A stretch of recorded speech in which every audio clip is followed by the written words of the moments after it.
think big, dream big, but start small. That's right, start small. Remember what I told you, start where you are with what you have, because what you have is plenty. That the biggest enemy you have to deal with is yourself. There's an old African proverb that says, if there's no enemy within, the enemy outside can do us no harm. You don't have to personally be perfect. Are you hearing me? There are those of you right now, you should have cut a CD. You should have wrote a book. You should have got in school and got that degree. You should have started your own business. There's so many things you should have done. You should have done, but you didn't do it because you're scared. You believe that you said scared of what? I ain't scared. You are scared. You are scared. You're scared of failure. You're scared to make a mistake. You're scared that you're not perfect. And I'm telling you today, you ain't got to be perfect. Are you hearing what I'm saying? You don't have to be perfect to get what you want, to do what you want, to have what you want, to be what you want. You don't have to be perfect. It's a lie. There will never be a point in your time, in your life, where it's the right time to do a great thing.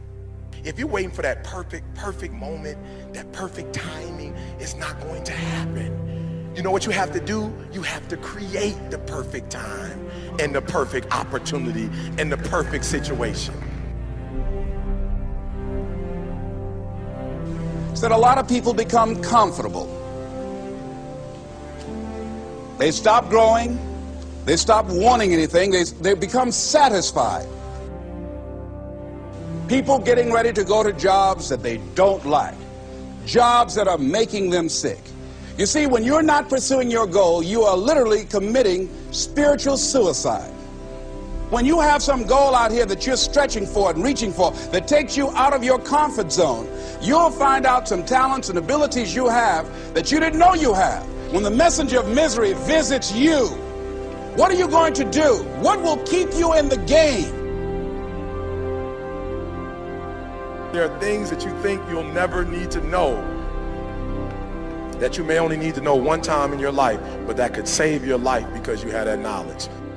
Unless you attempt to do something beyond that which you've already mastered, you will never grow.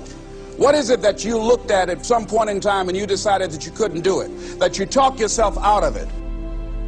You're waiting on your next door neighbor to make it happen for you. It may not happen. If you're waiting on your mother or your father, they may be so ancient in their thinking that they don't understand this opportunity that you have. And if you're waiting on them, it may never get done. You don't beg average people to be phenomenal. You don't beg good people to be phenomenal. You just are phenomenal, and you will attract phenomenal. What reason can you remember that you can call on, that you can reach on, that can make you get back up? Find that reason. If you're not where you are, if you're not where you want to be, if you don't have what you want to have, if you're not where you think you should be at this particular place, it has nothing to do with the system, but it has everything to do with the fact that you're not making the sacrifice. I want you to make that dream become a reality, because if you don't, you will be working for somebody else to make their dreams become a reality. Question is, what are you going to do with your time? What drives you? And greatness is a lot of small things done well. Day after day, workout after workout, obedience after obedience, day after day. When things don't work out for you, when things happen that you could not anticipate, what are the reasons that you can think of that can keep you strong? You will never, ever be successful until you turn your pain into greatness, until you allow your pain to push you from where you are to push you to where you need to be. Stop running from your pain and embrace your pain.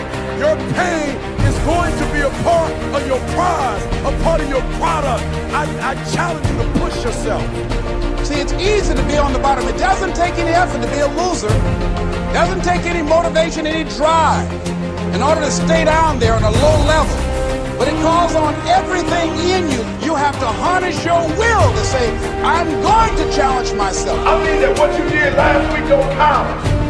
Today is the only important day. There are 86,400 seconds in a day, and how you use those are critical. You got 86,400 today, and what you do today is going to cement who you are. Nobody's going to talk about what you did last week.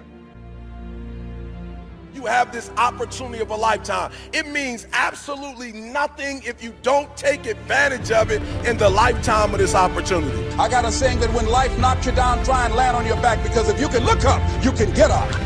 If you want a thing bad enough to go out and fight for it, to work day and night for it, to give up your time, your peace, and your sleep for it, if all that you dream and scheme is about it, and life seems useless and worthless without it. See, it's time now. If you want to make this your decade, you've got to start saying yes to your life. You've got to start saying yes to your dreams, yes to your unfolding future, yes to your potential, as opposed to saying no. When you die on E. Leave no dream left behind, guys. Leave no opportunity left behind. When you leave this earth, accomplish every single thing you can accomplish. Listen to me, you're going to be here one day, but you'll never get here if you give up, if you give in, if you quit. And finally, guys, you got to want to succeed as bad as you want to breathe.